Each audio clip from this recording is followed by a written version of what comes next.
Welcome to Shiv Shanti classes. Shiv Shanti classes में आप सभी बच्चों का स्वागत है। तो हमने पार्ट फर्स्ट कंप्लीट कर लिया था एक्सरसाइज 3.1 का। उसमें क्या किए थे हमने इंट्रोडक्शन और एग्जाम्पल कंप्लीट किया था। हम ये पार्ट सेकंड है वीडियो, इसमें हम एक्सरसाइज 3.1 करेंगे। तो जो भी नए बच्चे हैं जो शिव शांति क्लासेस में इस शिव शांति क्लासेस का हिस्सा बनना चाहते हैं, परिवार बनना चाहते हैं, तो चैनल को सब्सक्राइब कर लीजिए और बेल आइकन को जरूर प्रेस कर लीजिएगा ताकि जो नई वीडियो अपलोड हो तो उसका नोटिफिकेशन आपको समय पर मिल जाए। तो आप चैनल को सब्सक्राइब जरूर कर लीजिएगा जो नए बच्चे हैं, जो नहीं किए हैं, और वीडियो को लाइक और अपने दोस्तों तक, अपने पहचान तक जिन्हें भी इस वीडियो की ज़रूरत है वो उन्हें आप जरूर भेजिएगा। ठीक, तो चलिए शुरू करते हैं। एक्सरसाइज 3.1 प्रश्नावली 3.1। आफ्ताब, पहला क्वेश्चन क्या कह रहा है? आफ्ताब अपनी पुत्री से कहता है 7 वर्ष पूर्व मैं तुमसे 7 गुना आयु का था, अब से 3 वर्ष बाद मैं तुमसे केवल 3 गुनी आयु का रह जाऊंगा। इस स्थिति में बीज गणितीय और ग्राफ रिप्रेजेंटेशन हमें बताना है। तो ये सॉल्व हम एकदम ए टू जेड एक एक पॉइंट समझेंगे कि हम इस क्वेश्चन को कैसे सॉल्व करेंगे। तो हमारा टारगेट क्या है आप जानते हैं, आपने यदि सिलेबस का वीडियो देख लिए होंगे तो आपको पता होगा। तो हमारे यहाँ टारगेट है 40 में 40। टर्म 1 जो होगा नवंबर दिसंबर में होगा, उसमें हमें 40 में 40 नंबर लाने हैं। तो जो बच्चे सिलेबस का वीडियो नहीं देखे हैं वो सिलेबस का वीडियो देख लें, तो हमें बहुत अच्छे से समझ में आ जाएगा कि हमें प्लानिंग कैसे करनी किए हैं हम, कि पढ़ाई हम कैसे करेंगे। तो आपको मैथ के लिए कहीं भी भटकने की जरूरत नहीं है। मैथ के लिए आप समझ लीजिए Shiv Shanti classes, 9th class के भी बच्चे और 10th क्लास के भी बच्चे, बहुत अच्छे से लाइन टू लाइन समझाया जाएगा। और पेपर से पहले 1 महीना पहले से प्रैक्टिस करवाई जाएगी जैसे पेपर में क्वेश्चन आएगा। तो शुरू करते हैं हम पहला क्वेश्चन। तो आप ये देख सकते हैं कि हमने बहुत अच्छे से पीडीएफ के रूप में आपको आंसर पूरा लिख कर बताया है। हम इसको समझाएंगे। ये हिंदी वालों के लिए है और इंग्लिश वालों के लिए भी है। ये ग्राफ रिप्रेजेंटेशन है और ये इंग्लिश वालों के लिए भी है। तो दोनों भाषाओं के, हिंदी से जो पढ़ना चाहता है वो हिंदी से और इंग्लिश से जो पढ़ना चाहता है इंग्लिश से, इस क्वेश्चन को नोट कर सकता है। तो चलिए हम पहला क्वेश्चन समझाते हैं। तो लाइन टू लाइन पढ़ते जाना है, जो क्वेश्चन कहे उसे करते जाना है। मैथ का यही तरीका है। मैथ को याद करना नहीं पड़ता, कुछ नहीं करना पड़ता। तो चलिए समझना शुरू करते हैं। आफ्ताब क्या कह रहा है? किससे कह रहा है? अपनी पुत्री से कह रहा है 7 वर्ष पूर्व मैं तुमसे 7 गुना आयु का था। 7 वर्ष पूर्व। तो मान लेते हैं आफ्ताब की आयु क्या है? एक्स है। शुरुआत करते हैं। 2 इंसान है यहाँ पे, एक आफ्ताब है और एक उसकी पुत्री है, बेटी है, सन है, उसकी डॉटर है, डॉटर। तो आफ्ताब है, उसकी डॉटर है। आफ्ताब की आयु को हम मानते हैं एक्स और डॉटर की आयु को हम मान लेते हैं वाई, कि प्रेजेंट टाइम में, वर्तमान समय में दोनों एक्स और वाई के हैं। अब ये क्या बोल रहा है? 7 वर्ष पूर्व। 7 वर्ष पूर्व मतलब आफ्ताब 7 वर्ष पूर्व क्या होगा? अभी अभी 7 एक्स है तो 7 वर्ष पहले क्या होगा? एक्स माइनस 7 होगा। नॉर्मल सी बात है। और यदि अभी उसकी पुत्री 22 वर्ष की है तो 7 वर्ष पहले y माइनस 7 हो जाएगी, तो 7 साल पहले। तो ये दोनों हैं। अब ये क्या कह रहा है? 7 वर्ष पूर्व 7 गुनी आयु का था। 7 गुनी आयु का कौन था? 7 गुना कौन होगा? बड़ा कौन होगा? नॉर्मल सी बात है, पिता बड़ा होगा। तो पहले हम क्या समझते हैं? x माइनस 7 और ये हो जाएगा y माइनस 7, ये दोनों हैं। अब इनको इक्वल कर देंगे। अब क्या बोल रहा है यहाँ पे कि 7 गुना आयु का था, तो ये दोनों क्या हो जाएंगे? 7 गुना। 7 गुना कौन होगा? नॉर्मली है। 7 गुना कौन होगा? उसका फादर होगा। तो फादर का उम्र हमने क्या माना था? एक्स माना था। ठीक, तो इसको 7 गुना नहीं करेंगे। जब बेटी को 7 गुना करेंगे तब ना ये पिता के बराबर होगी। बेटी की उम्र जो है वो 7 गुना हो जाएगी, तब फादर की उम्र होगी। फादर बड़ा है पहले ही, तो हम उसे बेटी के साथ 7 गुना कर देंगे। ये 7 वर्ष पूर्व मैं तुमसे 7 गुना था। मैं तुमसे 7 गुना था, मैं 7 गुना था, अर्थात तुम्हारे साथ जब 7 गुना गुना होगा, 7 का गुना होगा, जब तुम 7 साल और ज़्यादा हो जाओगे, 7 गुना हो जाओगी मेरी, तब मेरे बराबर की हो जाओगी। इसका मतलब आपको नहीं समझ में आएगा होगा। फिर से मैं ये समझ में आएगा तो अच्छी बात है, जिसको नहीं समझ में आएगा फिर समझाता हूँ। जैसे मैं बोलूँ कि मैं 10 साल का हूँ और बेटी मेरी है मान लीजिए 2 साल की है। आपका एक दोस्त है जो 2 साल का है, आप 10 साल के, तो आप क्या बोलेंगे? जब तुम्हारा, मैं तुमसे कितना 5 गुना बड़ा हूँ, 5 गुना आयु का बड़ा हूँ मैं, तो 5 गुना मैं, ये मैं हूँ और ये आप हैं, ठीक। तो ये आप हैं, तो मैं क्या बोलूँगा? मैं आपसे 5 गुना बड़ा हूँ, तो 5 गुना आपसे 5 गुना। तो वही कह रहा है, पिता कह रहा है पुत्री से कि मैं आपसे 7 गुना बड़ा हूँ, तो 7 गुना पुत्री के साथ हो जाएगा। यहाँ तक आपको समझ में आ गया होगा। अब समझते हैं, मैं फर्स्ट क्वेश्चन में ही टाइम ज़्यादा ले रहा हूँ क्योंकि सेकंड और थर्ड क्वेश्चन में हम फास्ट चलेंगे। तो फर्स्ट क्वेश्चन भी बहुत अच्छे से समझ लीजिए, एक एक पॉइंट समझा रहा हूँ आपको। फिर अब क्या कह रहा है, ये हमारे एक इक्वेशन आ गया, ये हमारे एक इक्वेशन आ जाएगा, ये हमारा x-7 पुत्री की आयु y-7 हो जाएगी। उसके बाद स्थिति क्या हो जाएगी? x-7 equal to 7 y-7। उसके बाद x-7 को 7 से अंदर मल्टीप्लाई करेंगे तो 7y-49 और x माइनस जो चर पद हैं वेरिएबल उसको एक साइड ले लीजिए हैं और जो अचर पद हैं कांस्टेंट टर्म है उसको एक साइड ले लेते हैं। तो क्या हो जाएगा? x और ये 7y प्लस में है तो इधर जाएगा तो माइनस में हो जाएगा, और जो 7 ये है माइनस में तो इधर जाएगा तो प्लस में हो जाएगा, तो 7 माइनस 49 हो जाएगा। तो क्या इक्वेशन क्या आ जाएगी? x-7y equal to -42। ये हमारा पहला इक्वेशन आ गया, ठीक। अब आगे क्या कह रहा है, ये हमारा यहाँ तक हुआ। अब सेकेंड लाइन में क्या कह रहा है कि अब से 3 वर्ष बाद, अब से 3 वर्ष बाद जो फादर था उसको क्या माने थे? एक्स माने थे प्रेजेंट में। अब क्या बोला? 3 वर्ष बाद, तो क्या हो जाएगा? 3, अब से 3 वर्ष बाद 3 साल जुड़ जाएगा। डॉटर क्या थी? वाई थी, अब से 3 वर्ष बाद ये हो गई। अब समझ लेते हैं x+3 और y+3। अब आगे जो कहेगा वो कहाँ पे एंट्री होगा वो देखिए। बात मैं केवल 3 गुनी आयु का रह गया, मैं केवल 3 गुना आयु का रह गया, अर्थात आपसे 3 गुना रह गया मैं, तो 3 का गुणा होगा। जैसे मैं 7 गुना था, अब मैं 3 गुना हो गया हूँ, तो यहाँ पे ये दूसरा इक्वेशन आ जाएगा। तो हमने क्या समझा था? x+3, 3 वर्ष बाद आफ्ताब जो x+3 हो जाएगा, उसकी पुत्री y+3 हो जाएगी। स्थिति सेकेंड में क्या होगा? x+3 इक्वल टू 3 y+3 और x+3 इक्वल टू क्या हो जाएगा? 3y+9, 3 का मल्टीप्लाई अंतर हो जाएगा। उसके बाद क्या होगा? हम चर पद को एक साइड ले लेते हैं, तो x हमारे पास है, 3y को इधर लाएंगे तो माइनस में हो जाएगा, और ये 3 को इधर ले जाएंगे तो ये माइनस में हो जाएगा, ये क्योंकि इधर प्लस में है। तो x-3y इक्वल टू 9-3 को यह हो जाएगा 6 हो जाएगा। तो ये हमारा क्या हो जाएगा? सेकेंड इक्वेशन आ गई। तो बीजगणितीय रूप में ये हमारे पास 2 इक्वेशन आ गए। हमारे पास 2 इक्वेशन, बस प्रॉब्लम वहीं पे होती है कि हम इक्वेशन कैसे बनाएं। इक्वेशन बनाना आ गया तो क्वेश्चन सॉल्व हो गया। अब समझते हैं, हमारे पास दोनों इक्वेशन आ गया, इक्वेशन कैसे बनाते हैं, एक एक लाइन को पढ़ के कैसे बनाना है, वो चीज़ आप उम्मीद है बहुत अच्छे से समझ गए होंगे। जिसको समझ में नहीं आया फिर से वीडियो देख लीजिए, आपको समझ में आ जाएगा।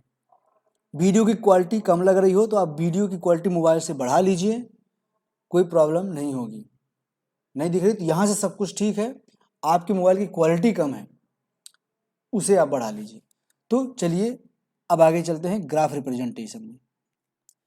अब ये पार्ट तो आपको बहुत अच्छे से पता होगा कि ये चीज़ें एग्जाम्पल में हमने बहुत अच्छे से किया था, ठीक। तो 2 इक्वेशन आ गई, x-7y इक्वल टू -42 और x-3y इक्वल टू 6। तो ये 2 इक्वेशन हमारे पास आ गई। अब इन 2 इक्वेशन से हम x और y का मान जो वैल्यू है रख के और देखेंगे कि कहाँ पे x का मान क्या रखने पर y का मान आता है। तो हम पहले इक्वेशन को ले लेते हैं, x-7y इक्वल टू -42। तो x बराबर क्या हो जाएगा? 7y भी इधर जाएगा, क्या हो जाएगा? -42 + 7y। तो हम x और y मानते हैं, x को कुछ भी मान सकते हो आप, x का वैल्यू कुछ भी मान सकते हो आप। एग्जाम्पल से जो हमने पिछले वीडियो में एग्जाम्पल किया था 3.1 का, उससे आप समझ गए होंगे, इसलिए हम इस वीडियो में फास्ट चलेंगे। जो हम एक बार समझा दिए उसमें बार बार समझाना, जो बच्चे समझ गए हैं उन्हें सही नहीं लगता है। तो चलिए x का मान हम -7 ले लेते हैं, कुछ भी ले लीजिए, ऐसे बस ऐसे अंक लेना है जिससे y का मान आसानी से निकाला जा सके और जिसे नंबर लाइन पे रिप्रेजेंट किया जा सके। ठीक, तो x -7 और 5 हो गया, x बराबर 0 रखेंगे तो y बराबर हमारा 6 आ जाएगा, और x बराबर 7 रखेंगे तो y बराबर भी 7 आ जाएगा। कैसे? एक पॉइंट हम समझा देते हैं। जैसे आप x बराबर -7 रख लिए, x बराबर -7 तो क्या हो जाएगा, -7 बराबर -42 प्लस 7y। अब ये -42 इधर जाएगा तो कितना हो जाएगा, -7 प्लस 42 इक्वल टू 7y। अब ये घटेगा तो क्या हो जाएगा, 35 बराबर 7y। तो y बराबर क्या हो जाएगा, 35/7, तो 7 पाना 35, y बराबर हमारा 5 आ गया, तो हमारा y बराबर क्या आ गया, 5 आ गया। ये कहाँ से आएगा, ये हमें खुद से मानना है। आप कुछ भी मान सकते हैं, यहाँ पे 7 मान लिया, फिर 0 मान लिया है, और फिर -7 है, तो जो भी आप मान सकते हैं। तो पहले इक्वेशन कैसे किया है हमने समझा दिया, उसी के 0 रख के मान लीजिएगा, उसी पर 7 रख के मान लीजिएगा। ठीक, तो उसी प्रकार सेकेंड इक्वेशन जो है, जो हमारे जो सेकेंड इक्वेशन है, उसके लिए भी हम x और y का मान निकाल लेंगे। अब इन्हें रिप्रेजेंट करना है, रिप्रेजेंट कैसे करना है वो चीज़ समझाते हैं। जिन्हें वीडियो स्लो लग रहा है वीडियो को फास्ट भी कर सकते हैं, कुछ बच्चों को जो पहले समझ चुके होंगे उन्हें स्लो लग रहा होगा। ठीक है, तो पहला इक्वेशन हम सॉल्व करते हैं, -7, x क्या है, -7, तो हम जाएंगे -7 की ओर। -7 कहाँ होगा, इस साइड होगा। तो हम ये पहला पॉइंट ना लेगा, सिर्फ 2 पॉइंट ले लेते हैं, कोई से भी 2 पॉइंट ले लेते हैं ताकि छोटा बन जाए। 7 तक, -7 तक जाएंगे तो ज़्यादा लंबा हो जाएगा। तो हम पहले ये वाला पॉइंट लेते हैं, 0,6, 0,6, 0 कहाँ है, ये है 0, और 6 कहाँ है, 6 वाई कोऑर्डिनेट है, मतलब 0,6 ऐसे। तो 0 यहाँ है, 6 यहाँ है, तो ये हमारा हो गया 0,6। ठीक, दूसरा पॉइंट क्या है, 7,7, तो 7 कहाँ तक जाएंगे, ये 7 रहा, और दूसरा 7, ये 7 रहा। अब ये 2 पॉइंट मिल गया, तो इस दोनों लाइन को मिलाएंगे। आप यदि आप इधर और बढ़ाते जाएंगे, आप सोच रहे होंगे कि ये पॉइंट को हमने छोड़ दिया, यदि आप इधर बढ़ाते जाएंगे तो ये हमारा कहाँ पे जाएगा, -7 यहाँ पे होगा और 5 यहाँ पे होगा, तो ये इस लाइन को भी कट करते जाएगा ऐसे। तो -7 यहाँ से और 5 यहाँ पे, तो ये लाइन पूरा बन जाएगा हमारा स्ट्रेट लाइन। तो हमारा equation x -7y equal to 42 है, -42, उसका जो लाइन होगा ये लाइन होगा। ठीक, हमने इस लाइन को रिप्रेजेंट कर दिया। उसी प्रकार सेकेंड पॉइंट में क्या कह रहा है, 0, -2, 0, -2, ये हमारा एक पॉइंट हो गया। दूसरा -3, -3, तो -3 यहाँ और -3 यहाँ, ये दूसरा पॉइंट हो गया। तो इन दोनों को मिला देंगे। अब इन दोनों को जब बढ़ाएंगे ना, तो जहाँ जहाँ भी टच कर रहा है वो, ये सारे पॉइंट हैं, इसके सोल्यूशन है। इस जरूर बात को जरूर रखिए, जहाँ जहाँ भी ये कट कर रहा है आप निकालते, जैसे यहाँ पे ये कट कर रहा है ना, तो ये क्या होगा, 3, -1, 3, -1 भी इस इक्वेशन को सेटिस्फाई करेगा। आप सॉल्व करके देख लीजिए, यदि आप 3 मानेंगे x का मान, तो यहाँ पे 1 आएगा, y का मान -1 आएगा, क्योंकि यहाँ पे भी टच कर रहा है। तो मतलब इस लाइन को जहाँ जहाँ भी टच कर रहा है, जिस जिस पॉइंट को भी कट कर रहा है, वो सारे इस लाइन के, इस इक्वेशन के सॉल्यूशन कहलाएंगे। ठीक, x और y का मान रखोगे तो -42 आएगा इन हर पॉइंट पे। इस लाइन का मतलब यही होता है। तो 6 पॉइंट क्या है, 6,0, 6,0, ये देखिए 2 लाइन को मिला तो ये तीसरे पॉइंट को भी कट कर रहा है। तो ये हमारा क्या हो जाएगा, ग्राफ रिप्रेजेंटेशन होगा, पहला क्वेश्चन। इसमें बहुत टाइम लग गया, अब हम सेकेंड थर्ड बहुत फास्ट कर लेंगे, क्योंकि हमने फर्स्ट क्वेश्चन बहुत अच्छे से, बहुत पॉइंट टू पॉइंट समझाया है। ठीक, उम्मीद है समझ में आ गया होगा। हम इतना समय क्यों ले रहे हैं, क्योंकि हमारा टारगेट है 40 में 40, एक नंबर नहीं कटना है। तो यहाँ पे समय दे लो, क्योंकि वहाँ पे समय नहीं लगेगा, पेपर में समय नहीं लगेगा। भले 1.5 घंटा टाइम दिया है, लेकिन हमें 45 से 50 मिनट में पेपर कंप्लीट करना है। ठीक, अब चलते हैं सेकंड क्वेश्चन की ओर। तो इंग्लिश वाले बच्चे नोट कर लीजिए, 2 सेकंड हम कर रहे हैं, तो आप वीडियो को पॉज करके आप नोट कर सकते हैं जो इंग्लिश वाले बच्चे हैं। ये पहला पार्ट है फर्स्ट क्वेश्चन का, और ये ग्राफ है। तो आप उम्मीद है आप नोट कर चुके होंगे। वीडियो को पॉज करके नोट कर लीजिए। अब चलते हैं सेकंड क्वेश्चन की ओर। सेकंड क्वेश्चन क्या कह रहा है, देखिए सेकंड क्वेश्चन क्या कहा है, क्रिकेट टीम के एक कोच ने 3900 में 3 बॉल और 6 गेंदें खरीदी। बाद में उसने एक और बल्ला और उसी प्रकार की 3 गेंदें 1300 रुपये में खरीदी। इसी स्थिति को बीजगणितीय रूप में रिप्रेजेंट करना है। तो हम देख रहे हैं कि इसमें हर क्वेश्चन में सिर्फ 2 चीजें देती है, जैसे उसमें पिता का आयु था और पुत्री का आयु था। इसमें क्या है, बल्ला है और गेंद है। तो आप बल्ले को क्या मान लीजिए, x रुपया का आया था, गेंद को मान लीजिए y रुपया का आया था। अब टोटल रुपया कितना है, 3900। 3 बल्ला आया था, बल्ला किसके माने थे, x, तो 3 बल्ला 3x का हो जाएगा। जैसे कि समझ लीजिए एक पेन आता है, एक पेन की कीमत है 5 रुपया। अब मैं बोलूँगा 3 पेन, तो 5 गुणे 3 हो जाएगा, 15 हो जाएगा। उसी प्रकार एक बल्ले की कीमत हमने x रुपया माना था, उसी प्रकार जब 3 बल्ला लेंगे तो 3x हो जाएगा, और 6 गेंद लेंगे तो गेंद हमने y रुपया माना था, तो 6y हो जाएगा। तो अब इन दोनों को जोड़ करके हमारा 3900 रुपया आया है। तो 3x + 6y = 3900, ये हमारा हो जाएगा फर्स्ट इक्वेशन। उसी प्रकार सेकंड इक्वेशन क्या होगा, अब क्या बोल रहा है, बाद में उसने एक और बल्ला, बल्ला क्या वाला था, x, तो एक बल्ला का मतलब सिर्फ x, और 3 गेंदें, सॉरी फ्रेंड, इसमें बुक में 3 गेंदें दिया है, हम इस क्वेश्चन में 2 गेंद लेकर के चल रहे हैं। आप 3 गेंद वाला आप खुद करके देखिएगा, ठीक, ये आपके लिए होमवर्क है, जरूर करके देखिएगा। सेकंड क्वेश्चन सिर्फ 3 गेंद बदल दीजिए, इसमें ये हो जाएगा x + 2y = 1300 है, तो आपका इक्वेशन आ जाएगा x + 3y = 1300 हो जाएगा। ठीक, तो हम अब इसको सॉल्व करते हैं। तो हमारा पहला इक्वेशन बन गया, सेकंड इक्वेशन बन गया। अब चलते हैं आगे। तो पहला इक्वेशन क्या है, 3x + 6y = 3900। 3 को यहाँ से कॉमन लेंगे और इसको मल्टीप्लाई कर देंगे, इधर मल्टीप्लाई है तो इधर जाएगा डिवाइड हो जाएगा, तो x + 2y = 1300। ये चीज़ें आपको अच्छे से पता होगी, उम्मीद है, क्योंकि आप 10th क्लास में हैं, इतनी नॉर्मल चीज़ें तो आपको आती होगी। तो हो जाएगा x = 2y को इधर ट्रांसफर करेंगे तो 2y हो जाएगा। अब x और y का मान हम रखते जाएंगे, और x का मान रखते जाएंगे और y का मान हम निकालते जाएंगे, आप कुछ भी निकाल सकते हैं। उसी प्रकार सेकंड इक्वेशन दिया है, x + 2y = 1300, x = 1300 - 2y हो जाएगा, तो उसका भी मान क्या हो जाएगा, सेम आ जाएगा। ठीक, अब इसके बाद क्या करेंगे, दोनों में x y, दोनों इक्वेशन में से x और y की वैल्यू हमने फाइंड कर लिया। अब ये हमारा हो गया ग्राफ रिप्रेजेंटेशन।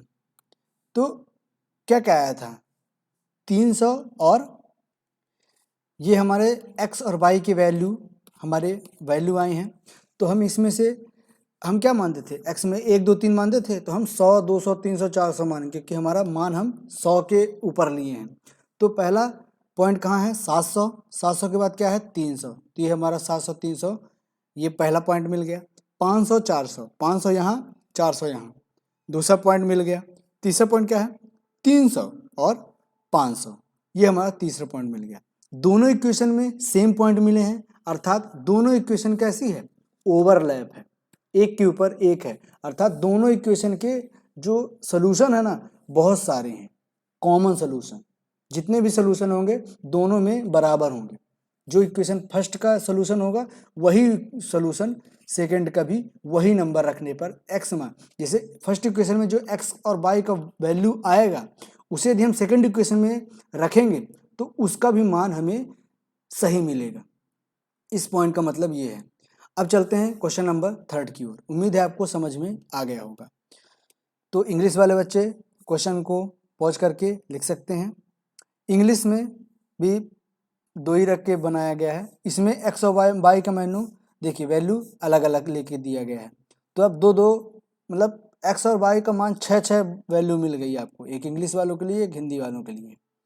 तो हिंदी वाले इंग्लिश का समझ सकते हैं, इंग्लिश वाले हिंदी का समझ सकते हैं। ठीक, तो कोई दिक्कत नहीं होनी चाहिए। ये आपका ग्राफ हो गया। ठीक, अब चलते हैं क्वेश्चन नंबर 3 की ओर। तो क्वेश्चन नंबर 3 क्या कह रहा है, 2 किलो सेव और 1 किलो अंगूर का मूल्य किसी दिन 160 रुपया था, एक महीने बाद 4 किलो सेव और 2 किलो अंगूर का मूल्य 300 रुपया हो जाता है। इस स्थिति में बीज गणित कीजिए।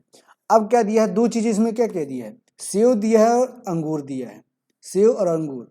सेव को मान लीजिए, सेव की 1 किलो सेव की कीमत x रुपया है, 1 किलो अंगूर की कीमत y रुपया है। अब यहाँ पे क्या बोल रहा है, 2 किलो सेव अर्थात 2x प्लस 1 किलो अंगूर मतलब 1 ही y, दोनों को जोड़ेंगे कितने रुपए आएगा, 160 रुपया। पहला इक्वेशन बन गया। सेकंड इक्वेशन क्या रहा है, एक महीने बाद 4 किलो सेव है, सेव क्या मानेंगे x, तो 4x, 2 किलो अंगूर अर्थात 2y, इन दोनों को सम करेंगे तो कितने रुपए का हुआ है, 300 रुपए का। हमारे पास दोनों इक्वेशन मिल गए। अब दोनों इक्वेशन से हम x और y का वैल्यू पुट कर करके x की वैल्यू पुट करेंगे और y की वैल्यू हम इसमें से निकाल लेंगे। ये पहले इक्वेशन का हो जाएगा और सेकंड इक्वेशन में भी हम उसी प्रकार x की वैल्यू रखेंगे और सेकंड y की वैल्यू हम उसी से निकाल लेंगे। उम्मीद है ये चीज़ें आपको समझ में आ गई होंगी। फर्स्ट और सेकंड में थोड़ा टाइम दिए थे इसलिए थर्ड क्वेश्चन हम जल्दी जल्दी कर रहे हैं। उसके बाद जो थर्ड पॉइंट है, थर्ड पॉइंट में हमने जो x और वैल्यू की वैल्यू निकाली है, जो x और y का वैल्यू निकाला था दोनों इक्वेशन में, उन इक्वेशन को यहाँ पर पॉइंट डालते जाएंगे और ये दोनों लाइन को जब ड्रॉ करेंगे देखेंगे कि ये दोनों लाइन हमारे क्या हैं, पैरेलल हैं, अर्थात इन दोनों का कॉमन सोल्यूशन एक भी नहीं है और ना कभी होगा। मतलब ऐसा कोई भी वैल्यू नहीं आएगी जो इक्वेशन 1 में जो x और y का मान आएगा उसे हम सेकंड इक्वेशन में रख करके उसका उत्तर सही ला सकें, उसको सेटिस्फाई कर सकें। ऐसा कोई भी x y की वैल्यू नहीं होगी जो दोनों इक्वेशन में रखने पर दोनों को सेटिस्फाई करे।